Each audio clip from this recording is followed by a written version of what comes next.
한국교회 내 영아부가 없는 교회가 전체 교회의 3분의 2. 청소년 중 과반수 이상이 20대가 되면 다양한 이유로 교회를 떠나는 세대. 성경적 원리로 가정을 세우고 하나님의 가치관으로 가르치며 기도와 말씀, 예배, 하나님의 성품으로 자녀를 양육할 수 있는 방법. 그 원리와 해법을 찾아봅니다.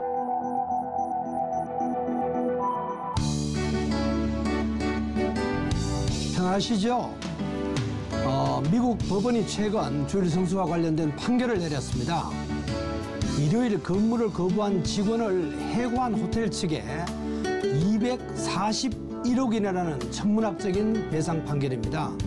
이번 판결은 종교적 신념을 갖고 행동하는 분들에게 시사하는 바가 큽니다. 믿음으로 행하는 일은 패배하지 않습니다. 끝내 승리를 주시는 분이 있기 때문입니다. 바로 하나님이십니다. 혼란스러운 세상에서 상대적인 가치로 판단하기를 요구하는 이 시대에 미래를 책임질 다음 세대를 위한 교육도 바로 이 시점에서 출발해야겠습니다. 시채널 방송이 마련한 특별기획 한국교회 이제는 희망입니다. 그 첫 번째 순서로 한국교회와 다음 세대라는 제목으로 함께 하겠습니다. 출연하신 분들을 먼저 소개해드리겠습니다.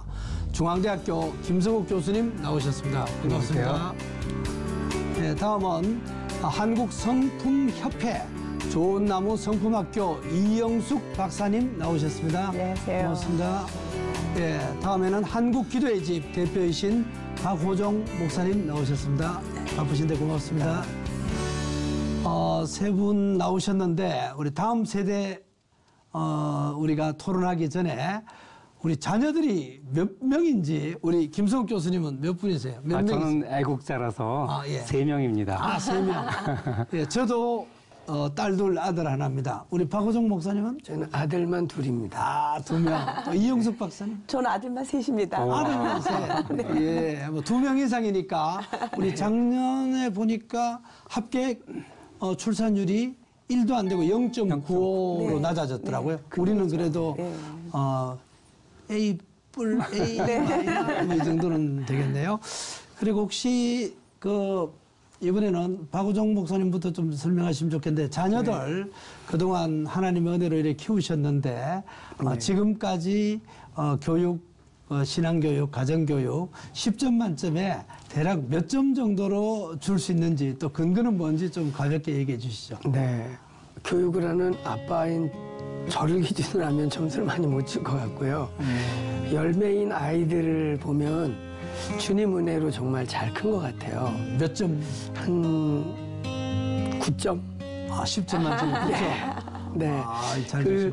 저희 교회에 이렇게 오시는 교우들 중에 우리 아이들이 저희 아들이라는 것 때문에 오시는 분들이 많아요. 그래서 저희 교회 다음 세대는 마치 우리 아이들처럼 키워야 되는 것처럼 네, 그런 분위기입니다. 가서 배우고 싶다. 우리 이영숙 박사님은 저는 10점. 아들 셋? 네, 아들 셋이요. 예. 제가 한 건 빵점이고요.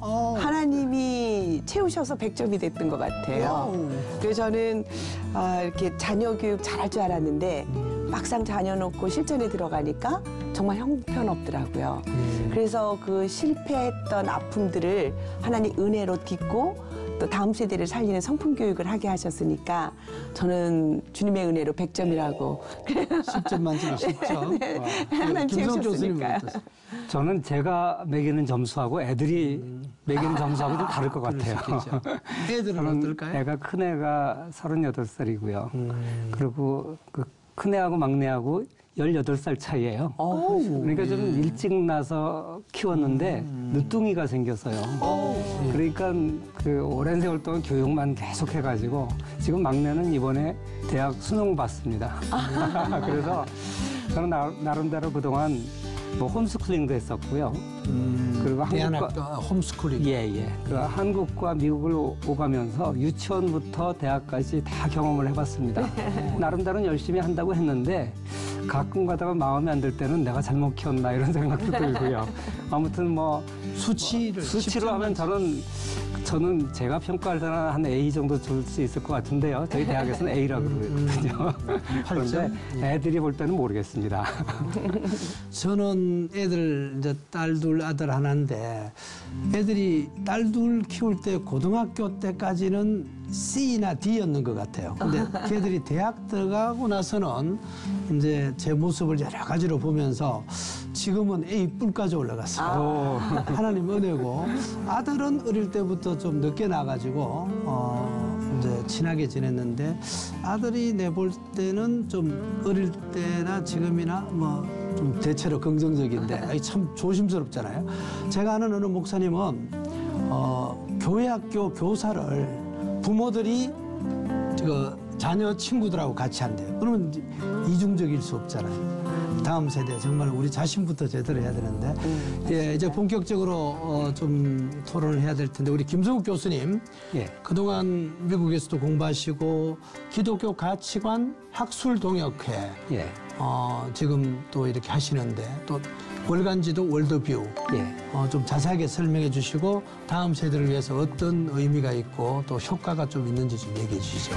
예, 저는 그 중앙대학교에서 경제학을 가르치고 있는데 사실 제가 이제 교수의 길을 걸어가게 된 이유가 어렸을 때 고등학교 때 하나님의 경제학을 공부하겠다는 생각을 했습니다. 제가 이제 부모님 영향 때문에 제가 4대째고요. 저희 아이들은 5대째고 아직 손자가 안 나서 6대를 못 봤습니다만 그런데 그 고등학교 때 이제 그 전도사님들 따라서 부흥회 다니다가 은혜를 받고 그때 이제 내가 하나님의 경제학을 공부하겠다 이런 기특한 생각을 했어요. 보통 그때 우리 세대는 신앙 좋으면 신학교 가고 목사 된다 그랬는데 어떻게 해서 그렇게 된지 모르겠습니다. 그래서 아무튼 하나님이 그 길을 정말로 잘 인도를 해주셔서 제가 좀 비교적 이른 나이에 중앙대학 교수로 왔습니다. 그게 1989년인데요.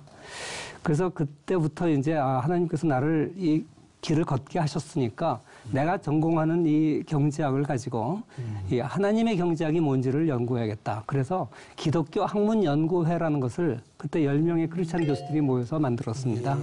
그래서 그 취지는 뭐냐면 우리 각 전공 영역에서 어떻게 하면 이걸 예수 그리스도의 무릎에 꿇릴 것이냐, 학문을. 그런 이제 마음 자세로 시작을 했고요. 근데 이제 쭉 한 30년 활동을 했는데 지금 거기 단체에 제가 13년간 회장 겸 실행위원장도 했었고 지금 이제 이사로 있습니다만 이걸 학자들끼리 이렇게 지적 유희에서 끝나서는 안 되겠다. 이걸 일반인들한테 알려야겠다. 그래서 이제 한 10년 전에 이렇게 월드뷰라고 하는 잡지를 만들어서 이거는 이제 학자들이 각 영역에서 기독교 세계관으로 이제 이렇게 고민을 한 거를 일반인들이 알기 쉽게 펴자 그런 취지로 만들어서 제가 이걸 발행을 지금 한 10년째 하고 있습니다. 교수님, 하나님의 경제학, 경제학 하면은 우리가 이제 신앙적인 것보다는 뭐 그리고 또 우리가 기독교적 관점에서 보면 막스 베버 이분이 좀 책을 많이 프로테스탄트 윤리에 대해서 썼는데 하나님의 경제학 이거 짧게 좀 한번 구체적으로 실제로 경제학에서 이 신앙하고 어떻게 연결을 하실 수 있는지. 그게 참 어렵죠. 왜냐하면 경제학 그러면 효율적이고 경제적으로 사고하는 건데 하나님은 그게 아니라 사랑을 베풀어라, 줘라 이거잖아요. 그래서 이 두 가지를 조화시킨다는 게 아주 어렵더군요. 그래서 저도 젊었을 때 생각이 나이가 들면서 자꾸만 조금씩 바뀌어 가더라고요. 그래서 뭐 언제 기회가 있으면 한번 얘기했으면 좋겠지만 저는 하나님의 경제학을 공부하게 된 이유가 이 세상의 모든 것이 하나님의 것인데 근데 이걸 우리한테 청지기로 주셨는데 이걸 나 개인에게 맡기셨는지 우리 공동체한테 맡겼는지 이게 좀 구별하는 게 중요하더라고요. 그래서 저는 기본적으로는 모든 것이 하나님의 것이지만 우리 개인한테 맡겼다. 그리고 우리가 그걸 책임 있게 할 책임은 개인이 있다. 이렇게 생각을 합니다. 그러시면 이제 예를 들면 영국이 유럽연합 탈퇴하고 이런 것도 기독교적 관점에서 이렇게 연구하신 분도 기고하시고 이렇게 되나요? 뭐 아직 브렉시트에 대해서는 제가 크리스찬들 중에서 그걸 신앙적 관점으로 얘기하는 분은 아직 못 봤습니다. 제가 뭐 그렇게 모든 걸 다 아는 건 아니니까.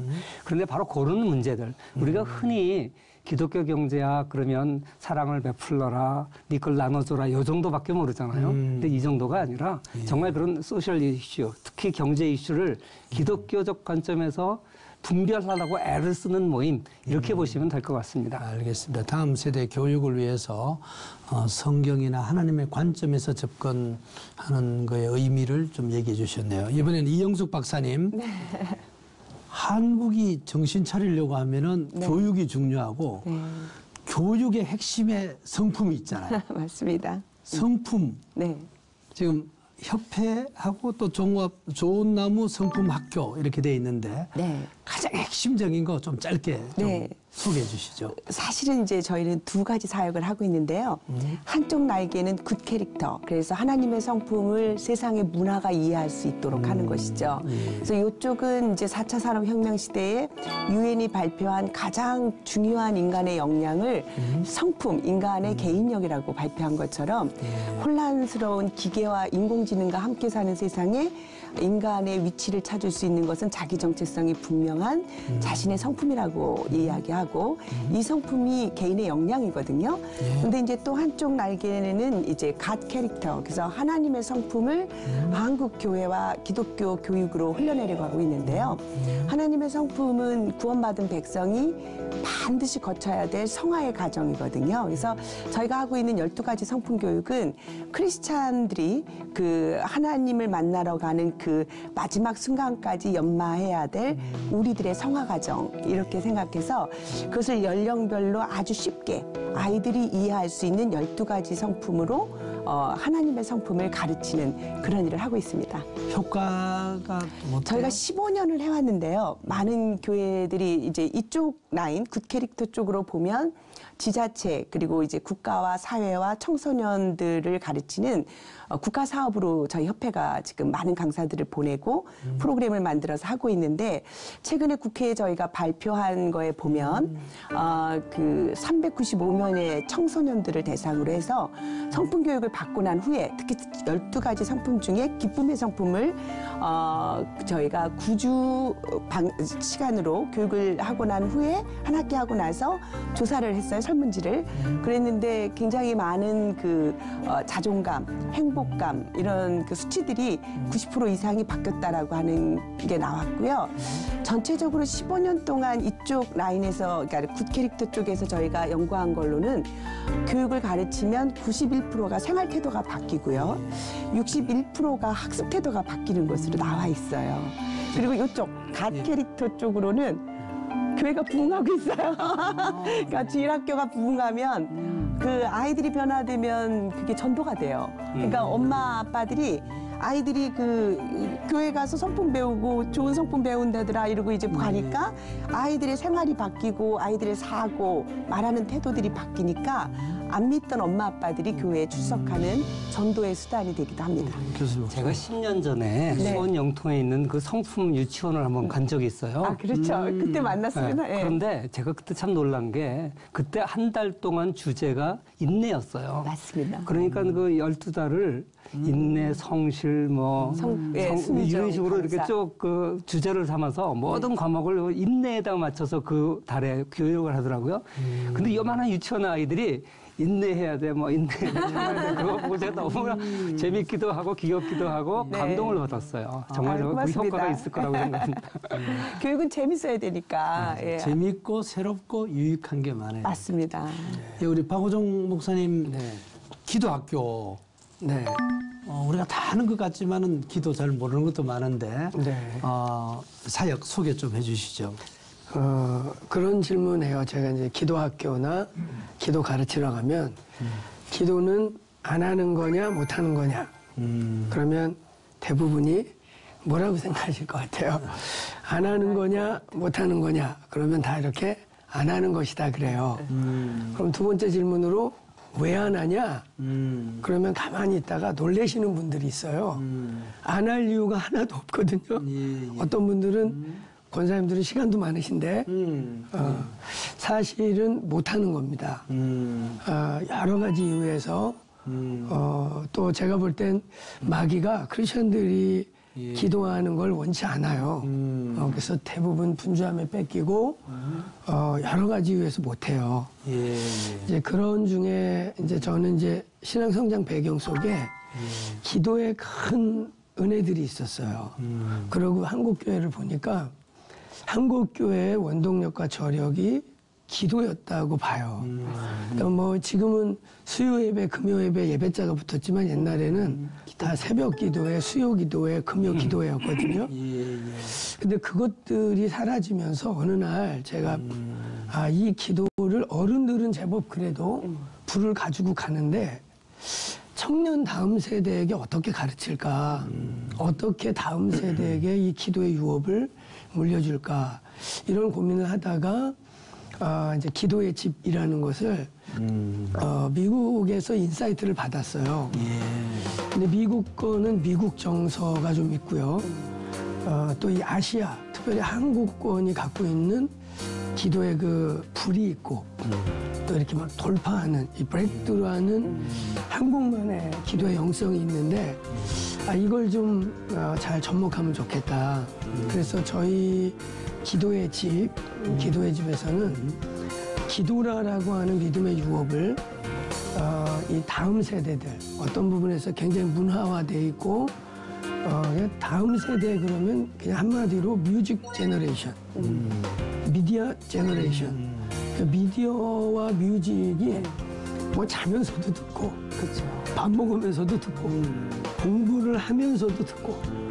그래서 그 음악이라고 하는 이제 뮤직 제너레이션 혹은 이런 미디어 제너레이션을 기도와 섞어서 다음 세대가 편안하게 자기 문화로 기도를 배우게 하는 이제 그런 컨셉으로 시작된 게 저희 기도의 집입니다. 목사님, 저 사무엘 선지자가 얘기했나요? 뭐 기도를 쉬는 죄를 범치 않게 해달라. 이게 이제 기도를 제 같은 경우는 이제 어릴 때부터 중학교, 고등학교 다닐 때부터 새벽 기도를 계속 나갔습니다. 그러다 보니까 이제 하나님 은혜를 많이 주신 것 같은데 이게 기도를 계속 무릎 꿇고 기도원 가서 기도하거나 또 찬양하면서 기도하거나 예배 드릴 때 기도도 중요하지만은 지금 우리 이렇게 방송을 할 때도 우리가 기도하면서 하나님과 소통을 해야 되는데 그리고 다음 세대 그 기도 어떻게 이제 일상생활 속에서 하나님과 동행하면서 커뮤니케이션 하는 게 기도인데 그걸 어떻게 다음 세대 교육하고 또 목사님은 실제로 어떻게 하고 계시는지 궁금합니다. 네. 다음 세대는 미디어 세대입니다. 그리고 제가 뮤직 음악 세대라고 말하는데 하고 연결하는 거죠. 그래서 이 친구들은 똑같은 메시지를 들어도 워십이 있느냐 없느냐에 따라 귀에 들어오기도 하고 안 들어오기도 해요. 그러니까 이 음악 월십이라고 하는 것과 기도 또 말씀과 워십 이게 같이 가는 게 지금 세대에게는 제가 볼 때 절대적입니다. 아주 중요한 것 같아요. 아주 중요한 성품학교도 좀 벤치마킹하고 아주 훌륭한 다음 세대 살리는 한 예를 들면 중요한 최근에 이제 한국이 다음 세대 문제 이번 주제처럼 사실 가장 중요하다고 봐요. 그 사무엘 사사기에 보면 다른 세대가 나왔다고 그러는데 신앙이 끊어지는 그런 의미에서 이 세대를 놓치면 한국은 끝이 나는데 이 세대를 붙잡기 위해서 이 예배, 월십이라고 하는 그냥 컨텐츠로 치면 음악 컨텐츠죠. 이 월십과 기도, 월십과 말씀이 가야 다음 세대가 반응을 하는 거예요. 그냥 한 예로 기존의 어떤 선교 학교, 선교 대회에서 뭐 대단한 유명한 분들이 선교 메시지를 전하고 콜링을 했는데 서너 명밖에 안 일어나는 거예요. 그래서 사람들이 너무 실망했는데 이제 월십 콘서트가 있었는데 그건 전형적인 그냥 찬양 콘서트였어요. 근데 끝에 그 찬양 인도했던 인도자가 그냥 주제와 상관없이 여기 있는 분들 중에 내 인생을 선교에 좀 드리고 싶은 분이 있냐 그랬더니 80%가 일어났어요. 그걸 지켜보던 여러 리더들이 이게 뭐지?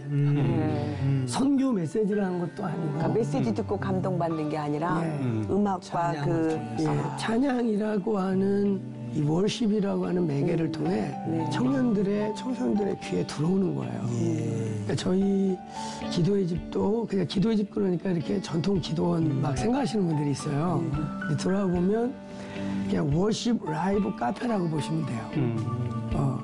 살아서 있는 그냥 막 이렇게 음악 틀어놓는 게 아니라 월십 전문 예배자들이 예배를 인도하면서 테이블들이 이렇게 깔려 있고 와서 공부를 하기도 하고 책을 보기도 하고 그래서 저희는 방금 말씀하신 것처럼 막 기도원에 앉아가지고 막 이렇게 기도하는 걸 넘어서 기도의 문화 그러니까 삶이 기도가 되고 기도가 삶의 그냥 한 부분이 되도록 아이들에게 젖어들게 하는 거.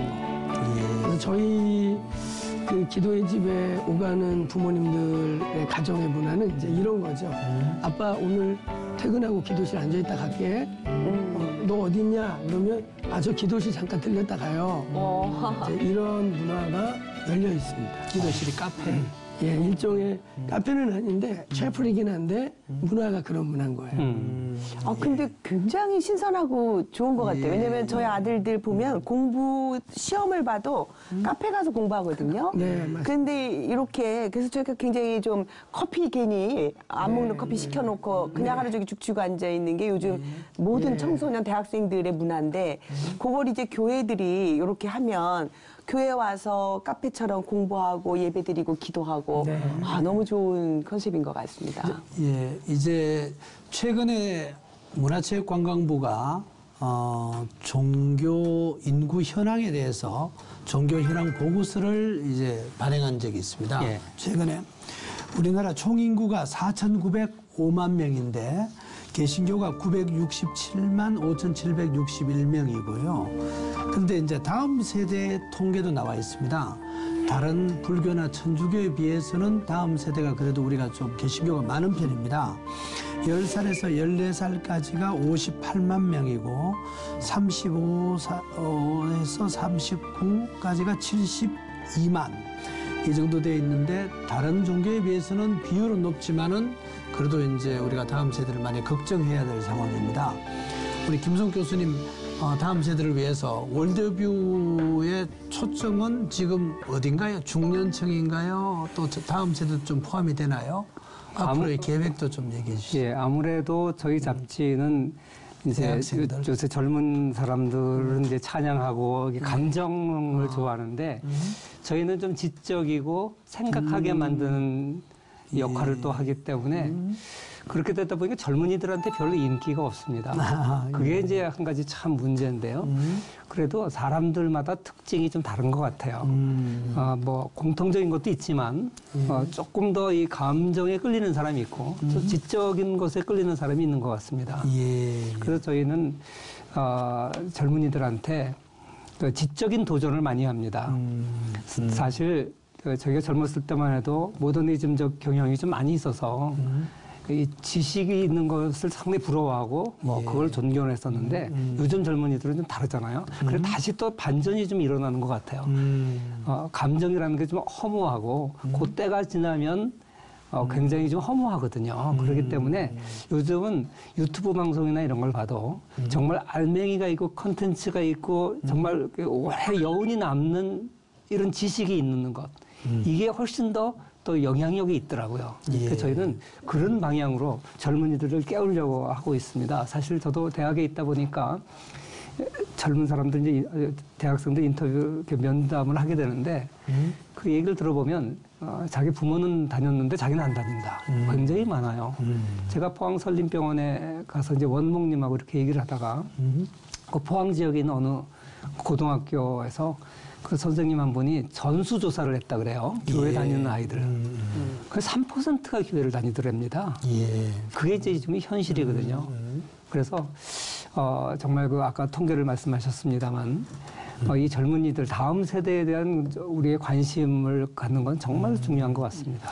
월드뷰 텔레비전 TV 계획은 있으세요? 요즘은 뭐 예. SNS나 유튜브의 영향이 예, 큰데요. 맞습니다. 저희들이 이게 힘들게 그 활자로 된 이제 지적 그 문화적 자산을 만들어내지만 이게 보급이 안 되면 소용이 없지 않습니까? 근데 요즘은 이제 참 짧은 사이에 모든 사람이 유튜브 보는 시대로 바뀌어서 심지어는 어떤 데는 보니까 읽어반이라도 주더라고요. 예. 예, 그래서 저희들도 지금 이 컨텐츠는 이미 생산한 것이고 이 컨텐츠를 읽기 쉽게 하려면 유튜브 형식을 취해야 된다. 그래서 좌담회 또는 이렇게 방송, 뭐 강연, 뭐 이런 여러 가지 방법으로 이렇게 만들어진 컨텐츠를 확산하는데 이번 올해는 좀 힘을 쓰려고 합니다. 우리 이영숙 박사님 네. 홈페이지에 들어가 보니까 성품 교육의 중요한 키워드가 생각, 감정, 행동. 네. 이게 표현. 하나님의 성품에 맞게 네. 우리가 생각하고 네. 또 하나님이 원하시는 감정이 이제 형성이 되도록 하고 네. 또 하나님께서 원하시는 행동을 하는 것이 네. 이제 성품 교육인데 네. 여기에 감정 부분 50을 통해서 이렇게 다음 세대 네. 연결하는 게 좋은데 네. 또 성품학교에서는 감정 부분을 네. 어떻게 복음적으로 하시는지 좀 궁금합니다. 네, 저희가 성품을 가르치는 방법이 이제 지금 말씀하신 대로 하나님에 대한 지식, 하나님이 어떤 분인지를 아는 생각들을 넣어주고 그 감정을 움직여서 친밀감을 갖게 하는 것이 아주 중요하다고 저는 생각해요. 그래서 인간이 행동으로 옮겨지기까지는 감정이 동기유발이 되지 않으면 절대로 변화되지 않거든요. 그래서 지금 이제 오늘 아까 말씀하신 대로 청소년들이 교회를 떠나고 있는 아이들이 20대의 66%가 떠난다. 그렇다면 그동안 교회에서 받았던 그 많은 하나님에 대한 지식들이 그들의 마음속에 이 감정적으로 동기유발이 되지 않았다고 저는 보는 거예요. 그래서 인간이 동기유발이 되려면 친밀감이라고 하는 요소가 가장 큰 요소인데 우리의 교육들이 하나님을 기뻐하고 하나님 너무 좋으신 분이라는 것을 알고 그분이 나를 사랑한다는 것을 알고 그분이 나를 너무나 친밀하기 때문에 그분은 나의 아버지시고 그래서 하나님은 나의 하나님이시고 나는 하나님의 백성이라고 하는 그런 기초적인 그 관계가 어렸을 때 형성이 돼야 커서도 그 관계가 성장하는 건데 우리의 교회 교육이나 부모 교육이 그 하나님과의 관계 속에서 그것을 잃어버리면 어떤 지식을 넣어줘도 그것은 떠나버리는 거죠. 그래서 부모의 강요로 어렸을 때는 할 수 없이 교회를 나가서 믿는 척했지만 그 속에서의 활동이나 예배들이 자신의 내면의 욕구들이 충족이 안 되거나 자신의 정체성을 형성하는 데 아무 도움이 없었다면 그는 결국은 세상의 다른 어떤 것을 따라 떠나게 되는 거죠. 그래서 저희 성품교육의 감정의 부분은 하나님과 어렸을 때부터 친밀한 관계, 그래서 하나님과 예수님, 하나님의 사랑과 공의의 성품, 예수님의 은혜와 진리의 성품이 얼마나 나를 사랑하고 안전하게 그럼 지키시는지. 커리큘럼에는 어떻게 적용하세요? 그래서 하나님의 사랑을 인간 세상에 알아들을 수 있는 덕목으로 공감인지 능력이라는 덕목으로 이렇게 아이들에게 세워줘서 경청하면서 그래서 경청, 하나님의 성품, 감사, 기쁨, 배려, 순종 이런 것들이 그 긍정적인 태도가 하나님의 사랑의 성품 그래서 그 공감인지 능력으로 커리큘럼화해서 가르치고요. 하나님의 공의의 성품은 분별력 그래서 선과 악을 분별하는 하나님 우리에게 양심을 주셨기 때문에 우리가 하나님의 피조물로서 선이 무엇이고 악이 무엇인지 내가 해야 할 것과 하지 말아야 할 것들을 분별하는 인내, 책임감, 절제, 지혜, 창의성, 정직 이렇게 해서 이 12가지 성품으로 하나님의 사랑과 공의의 성품을 어렸을 때부터 체험하면서 공감하게 하는 거예요. 그러면 이 아이들이 어렸을 때 감사가 훨씬 더 나에게 기쁘고 좋았던 경험들이 있으면 이 감정의 부분들이 아이들이 기쁘게 따라오게 만드는 거죠. 그러면 억지로나 강요가 아닌 자신의 그 신앙이 형성이 돼서 스스로 선택한 하나님 아버지와의 관계가 형성되도록 만드는 것입니다. 예, 이제 우리가 다음 세대의 문제 가운데 가장 큰 게 저출산, 지금 이제 인구 절벽 이런데 우리 목사님 기도학교 운영하면서 자녀들이 또 어느 정도 성장하면은 이제 또 자녀를 낳아야 되는데 네. 지금 어떻게 기도학교 차원에서 네. 다음 세대 인구 문제, 저출산 문제를 네. 풀어나가는지 구체적인 내용이 좀 궁금합니다. 네, 기본적으로는 자녀들을 많이 낳는 것이 이제 성경 생육하고 번성하는 하나님 원리잖아요. 예, 예.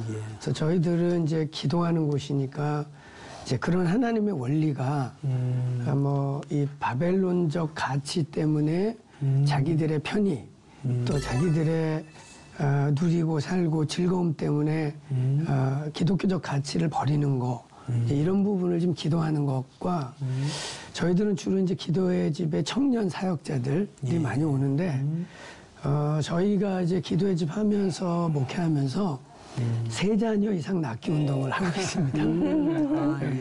저는 그런 생각 해봤어요. 한국 교회가 3자녀 낳기 운동 같은 거 목사님들이 하면 크리스천이 부흥하지 않을까. 네. 그리고 가끔은 뭐 제가 생각할 별 외생각이지만 이 나라가 뭐 LH 공사 같은 데서도 3자녀 이상 나면 추천권 1위를 준다든지 이런 것만 제도적으로 이런 것만 바꿔줘도 제가 볼 때 우리나라 저출산 문제 해결될 것 같거든요. 딴 데 돈 안 쓰고 그래서 자녀들에게 청년들에게 경건한 자녀들이 많이 태어나고 생산된다는 게 얼마나 하나님 나라 위대한가 이것을 가르치고 또 저희들이 이렇게 중보기도 하고 그래서 자녀들 저희 스태프들이 이렇게 많이 낳을 수 있도록 또 이렇게 우선순위도 이렇게 주고 김성 교수님 그 한국 교회가 시스템 차원에서 저는 이제 교회 장로로 한 10년 전에 됐는데 이 장로, 안수집사, 권사 이래 투표하고 자격 요건에 3명 이상이 안 되면은 장로가 안 되는 겁니까? 아예 막 그런 거는 무리죠. 한국 교회가 시스템 차원에서 어떻게 어프로치하면 좋은지 한번 생각해 보신 적이 글쎄요, 있는지. 거기까지는 생각 안 해봤는데요. 아까 박호정 목사님 얘기를 들으면서 제가 박호정 목사님 더크로스 처치에 가봤는데 정말 젊어요, 그래서 야 목사님이 젊으시고 이렇게 미남이셔서 이 교인들이 이렇게 젊은가 이런 생각을 했어요. 그런데 그렇게 목사님이 이렇게 3자녀 낳는 거를 강조를 하신다는데 굉장히 저는 그게 중요하다고 생각해요. 저희가 이제 자녀를 많이 낳게 하기 위해서 왜 자녀를 안 낳냐, 그래서 또 뭐 이렇게 육아비가 많이 드니까 정부에서 복지비로 뭐 출산 장려금서부터 교육비, 양육비 이런 걸 다 나라에서 책임져 주겠다 하잖아요. 저는 그게 그렇게 큰 효과를 못 볼 거라고 봅니다. 뭐 효과가 조금은 있겠지요. 근데 서구 유럽이나 봐도 그렇게 정부가 예산을 집어넣어서 별로 효과를 못 봤거든요. 저는 그렇게 생각해요. 정신적인 면이 훨씬 크다고 봅니다. 옛날에 우리 조상들이 뭐 넉넉해서 자녀를 10씩 낳은 거 아니거든요. 자녀를 낳고 키우는 것이 인생의 가장 중요한 거고 여자가 아이를 못 낳으면 뭐 칠거지약이라고 할 정도로 그래서 이 어떻게 보면 집안을 가문을 유지하는 것을 인생의 최고의 목적으로 삼았잖아요. 우리 기독교적으로 그걸 옳다 그러다 뭐 이런 얘기를 하는 게 아니라 그런데 서구 기독교 문명도 그렇습니다. 아까 목사님이 얘기하셨지만 창세기 1장 28절에 생육하고 번성하라. 아담과 하와에게 그 명령을 했을 뿐만 아니라 그 이후에 홍수 타락 이후에도 홍수 사건 이후에도 노아한테 똑같은 말을 하고요. 그 다음에 아브라함과 이삭과 야곱한테 계속 그 명령을 반복하거든요. 그래서 서구의 기독교 문명도 어떻게 보면 이 건강한 가정을 지키고 자녀를 출산하는 것을 굉장히 중요한 가치관으로 인식을 했었어요. 그런데 근대 사회에 들어오면서 사람들이 전부 삶의 기준이 그게 아니라 나 행복. 이걸로 바뀌어가면서 자녀 키우는 걸 강아지 키우는 거라고 비슷하게 봐요. 나한테 행복하면 자녀 키우고 그러니까 돈 없으면 안 놓겠다는 거예요. 그리고 젊을 때 즐겨야지 내가 사업해야지 내가 이거 해야 되는데 내가 지금 자녀 그건 우선순위에서 밀리는 겁니다. 그러니까 옛날 우리 세대만 해도 나이가 차면 결혼하는 건 의무라고 생각하고 그래서 몇 살까지는 결혼해야 된다고 생각하고 그래서 저도 좀 빨리 결혼했어요. 그리고 결혼하면 당연히 애를 낳아야 되는 거지 뭐 조종하고 이런 거 없었지 않습니까? 그런데 지금 가치관이 변한 거죠. 그런데 결국 이 가치관 충돌을 극복할 곳은 어디냐? 교회거든요. 예. 그러니까 우리 크리스천들이 그걸 해야 될 것 같아요. 목사님 하신 말씀 있으신 것 같아요. 이제 중요한 건 목사님들이 진리로서 가르치는 게 중요한 것 같아요. 예. 그러니까 저희 교회는 젊은이들이 많고 젊은 부부가 많아요. 그런데 가르쳤더니 정말 셋이 나요. 예. 진짜. 혹시 그 뭐 중요한 3명 나오면은 네. 선물도 해주는 게 선물도 주고 아, 예. 사역자들에게는 자녀 수당을 확실하게 주고 또 저희가 이제 서울권의 교회들의 핵심 문제가 주차장인데 예. 세자녀들은 주차장을 확보해 줍니다. 좋은 근데 제가 한 가지만 제가 캐나다에 밴쿠버 아일랜드라고 있습니다. 그 서쪽에 밴쿠버 앞에 긴 섬이 있는데 그 밴쿠버 아일랜드의 홈스쿨링 때문에 우리 한국에 홈스쿨링하는 가정들을 아이들을 데리고 방문한 적이 있어요. 그래서 그 지역에 특히 홈스쿨링하는 가정이 많아서 홈스쿨링하는 가정을 10가정을 방문해서 인터뷰를 해봤습니다. 제가 그때 참 젊어서 열심히 했어요. 한 이만큼 A4지로 하는 지금 100페이지 가까이 되는 보고서도 제가 만들었고 아무도 만들려는 사람도 없었는데 그런데 그 홈스쿨링 가정에 갔을 때 제일 자녀가 작은 집이 4, 적은 많은 집은 10. 예. 어떤 가정은 10명의 자녀를 자기가 낳고도 또 흑인 아이들을 2명을 어댑트해가지고 키우는 가정도 있고요. 근데 독실한 크리스천들 가정이에요. 그러니까 이분들은 제가 생각할 때 이 성경을 통해서 다음 세대를 책임지는 걸 굉장히 중요성을 아는 거죠. 그래서 우리 뭐 셋 정도가 아니라 10명까지 있는 가정 보고 깜짝 놀랐어요. 6번째 아이까지 낳았어요. 대단하네요. 실제로 젊은이들이 예. 믿음으로 6명. 6명까지. 젊은 부부들이 도전하기 시작했고요. 너무 좋은 케이스 또 같아요. 저희가 이제 대안학교도 하고 있는데 이 강남 지역에 상대적 빈곤을 가져오는 주제가 몇 개 있어요. 그 중에 제일 큰 것 중에 하나가 교육 빈곤이에요. 그냥 뭐 과외에 뭐 말하기 힘들 만큼의 돈을 쏟아붓거든요. 그래서 애를 안 낳아요. 그죠. 이 교육에 투자하는 돈에 대한 상대적 빈곤. 근데 저희는 이제 교회가 공동체가 자녀를 같이 키우다 보니까 우리 교회 청년 중에 유학파들 엄청 많거든요. 그 유학파 아이들이 봉사해서 대안학교에서 바이올린 가르치고 뭐 부담이 없으니까 더 많이 낳는 버클리 거예요. 출신들이 기타 가르쳐주고 그래요. 그러니까 같이 우리 자녀를 우리가 같이 키우자. 이런 좋은 퀄리티의 교육을 공동체가 함께 품어주니까 아이들을 막 낳아요. 이게 중요한 것 같아요. 중요한 것 같습니다. 저는 요 저출산 문제 이제 참 중요한 대한민국 아주 시급한 이대로 가면 대한민국 위기인데요. 이제 저희가 이제 성품학교에서 하고 있는 일이 아이들만 가르치는 게 아니라 그 다음 세대를 책임지는 부모들의 문제를 보면 우리가 이렇게 뭐 무슨 정책으로 아기를 많이 낳아라 했다고 낳는 것이 아니라 아이들이 지켜볼 때 행복한 크리스찬 부부 생활, 행복한 가정 생활, 이런 이렇게 부부와의 갈등, 또 이렇게 이런 것들을 잘 해결할 수 있는 그런 그 역량들을 키울 수 있도록 도와주면, 예를 들면 정말 젊은 엄마 아빠들이 다 행복하기 위해서 결혼을 하는데 결혼한 지 얼마 한 몇 개월 지나면 이혼하겠다고 오거든요.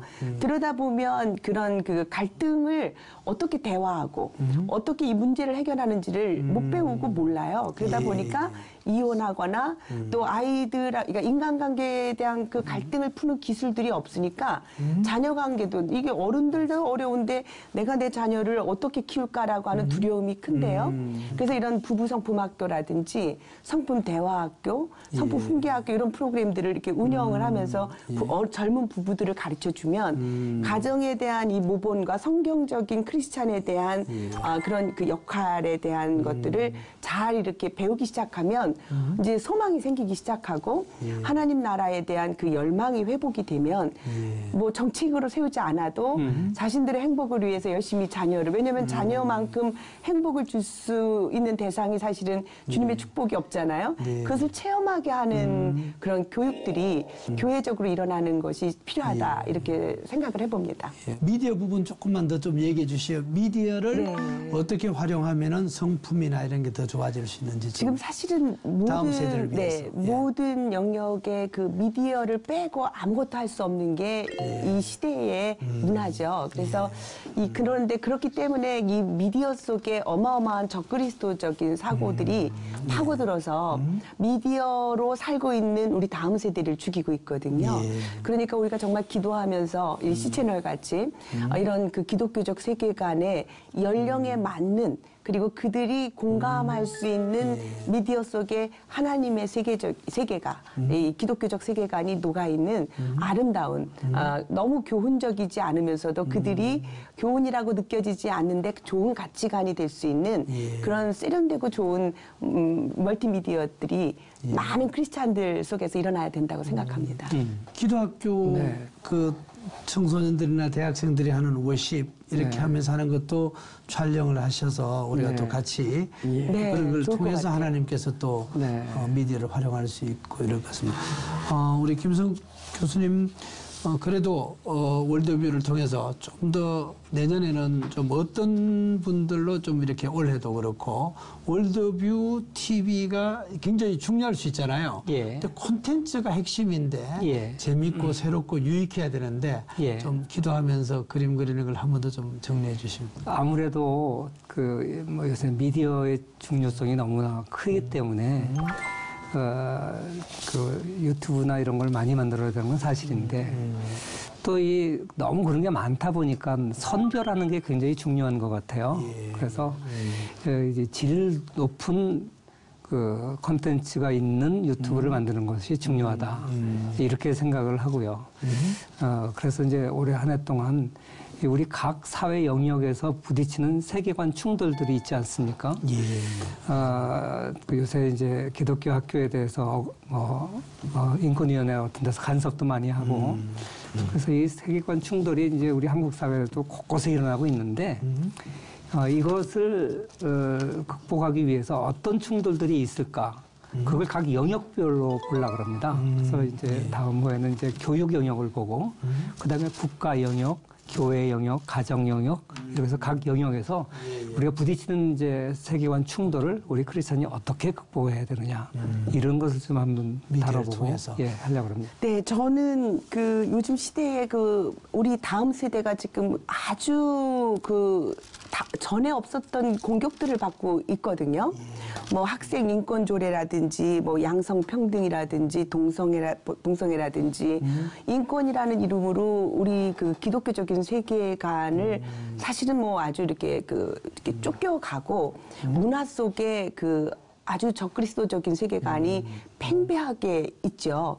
저희는 이제 크리스찬으로서 거꾸로 이것을 그냥 바라만 보지 말고 정말 그동안 우리 교회들이 너무 재미 위주 문화센터처럼 교회에 여러 가지 프로그램들을 많이 만들었어요. 저는 제가 아직도 잊혀지지 않는 게 어느 교회 제가 세미나하러 갔는데 박사님 여기 오늘 전도하러 지역 어머님들 불렀으니까 예수님 이야기, 하나님 이야기는 하지 마십시오. 이렇게 말했어요. 제가 너무 충격을 받아서 제가 웃으면서 목사님 그 얘기는 제가 방송 출연할 때 나오는 그 테마인데요. 그 방송 가면 교수님 그 특정 종교는 말씀하시지 마세요. 이러시거든요. 그래서 제가 여기 방송 아니잖아요. 이러고 제가 복음을 전해버렸는데 그때 훨씬 더 어머님들이 더 뜨겁게 반응하고 부흥이 일어났거든요. 그래서 저는 이제 움츠러들지 말고 교회가 다음 세대를 하나님의 말씀 진리로 가르치는 교육으로 앞장서야 된다고 생각을 하고요. 그리고 너무 이제 학교들이 특정 종교를 못 가르치게 하고 특별히 기독교 그 교회가 설립한 크리스찬 학교도 아예 아주 장하사님 들어가셔서 기독교 교육 하지 마라 이렇게 말씀하시거든요. 그래서 요번에 제가 그 특허를 받은 게 르하흐 독서 논술법이라고. 르하흐 하나님의 영성, 하나님의 숨, 하나님의 호흡. 네, 저 하나님 주신 이름인데요. 세상 사람들은 르하흐가 그런 이름인지 모르고 이게 지금 국공립 초등학교 독서 논술 프로그램으로 들어가는데 근데 거기다 살짝 이소무와 탈무드 이야기까지 집어넣어서 성경 이야기를 그냥 들어가면 반발이 일어나니까 그런 성경의 그런 하나님의 말씀을 그 가치를 넣어주기 위한 여러 가지 스토리들을 탈무드와 이소무아와 성경에서 뽑았다 이렇게 하면서 이게 특허를 받고 나니까 공신력이 있어서 일반 초등학교에서 이걸 막 박스로 이제 구입해서 이 학교 아이들을 읽게 하는 거예요. 그래서 그런 지혜들이 우리가 이제는 좀 필요할 때다. 하나님의 말씀이 진리니까 그것을 우리끼리만 진리로 여기지 않고 문화적으로 이렇게 확산해서 하나님의 진리가 좋은 가치관이 되는 나라를 만들어서 하나님의 가치관으로 독립시키는 국가 이것을 만들어야 하지 않을까 이 기도 제목인 것 같습니다. 말씀. 우리 박우정 목사님 좀 해주시죠. 저희 기도회 집에 청년들이 많아요. 많은데 요즘 청년들 그러면 보수 혹은 기독교 되게 안티하잖아요. 근데 저희는 좀 약간 진하게 보수와 기독교 정신을 가리키는데 청년들이 와서 많이 바뀌어요. 근데 그 이유가 뭐냐면 대개 이렇게 기독교 집회 또 이렇게 3일 관련된 집회를 가면 어른들이 주예요. 할아버지 할머니들이 주시거든요. 그래서 심지어는 이런 표현이 어떨지 모르겠는데 왜 기독교인들 내지는 뭐 이렇게 좀 약간 우파적 그런 모임 가면 왜 이렇게 파고다 공원 어르신들 분위기를 내냐 이런 얘기를 직접 써요. 그러니까 제가 다음 세대 외치는 그룹들에게 초청을 받아서 가요. 가면 제가 깜짝 놀라는 건 여우와 두루미 잔치를 보고 와요. 그러니까 먹을 수가 없어. 어른들은 진짜 다음 세대 위해 가지고 저 같은 강사도 부르고 잔치를 벌였거든요. 근데 끌려온 애들은 화가 나 있어요. 그럼 이제 그걸 보면 어른들은 더 화가 나. 아니 이놈의 자식들이 우리가 돈 쓰고 잔치 벌려줬더니 저 표정들 보라. 그래서 더 멀어져요. 이게 지금 굉장한 숙제인데 이 미디어 그리고 젊은이 감각 아까 우리 박사님 말씀처럼 이제는 미디어를 떠나서는 아무것도 말 못한다. 그러니까 요즘은 미디어가 툴이 아니고요. 미디어 is 메시지라고. 미디어 자체가 메시지라고 있거든요. 그러니까 이것을 이런 애국하는 이런 일에 활용하면 좋겠다. 그래서 이런 월십과 기도, 미디어와 문화 콘텐츠를 입힌 3일 집회를 했더니 젊은이들이 10시간을 뜨겁게 기도하면서 변화되는 것들을 경험했습니다. 제가 이 프로그램 하면서 생각나는 성경 구절이 예레미야서 5장 1절입니다.